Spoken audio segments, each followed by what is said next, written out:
अभिमन्यु की कहानी केवल वीरता की नहीं, बल्कि ज्ञान, त्याग और अधूरे सच की भी है।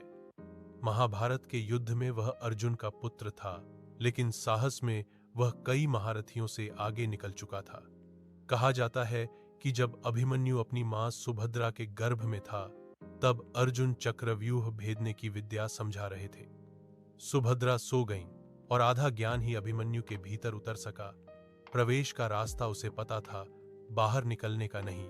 कुरुक्षेत्र के 13वें दिन जब कौरवों ने चक्रव्यूह रचा, तब पांडवों के बड़े योद्धा बाहर ही उलझा दिए गए।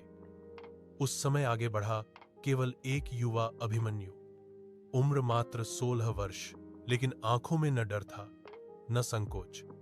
उसने चक्रव्यूह में प्रवेश किया और एक एक कर द्रोण, कृपाचार्य, कर्ण जैसे योद्धाओं की योजनाओं को तोड़ता चला गया।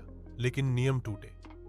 महाभारत के युद्ध के नियम कहते थे, एक योद्धा पर कई योद्धा एक साथ वार नहीं करेंगे। अभिमन्यु के साथ यही हुआ। चारों ओर से घेर कर बिना अस्त्र के उस पर वार किए गए। टूटे हुए धनुष, घायल शरीर और फिर भी खड़ा हुआ एक योद्धा, यही अभिमन्यु था। अंत में जब वह गिरा तो केवल एक योद्धा नहीं मरा, बल्कि धर्म भी घायल हुआ। उसकी मृत्यु ने अर्जुन को प्रतिज्ञा लेने पर मजबूर किया और युद्ध की दिशा बदल गई। अभिमन्यु हारकर भी अमर हो गया, क्योंकि उसने सिखाया कि उम्र नहीं, साहस महान बनाता है। आज भी अभिमन्यु याद दिलाता है, अधूरा ज्ञान भी अगर साहस से जुड़ जाए तो इतिहास बदल सकता है।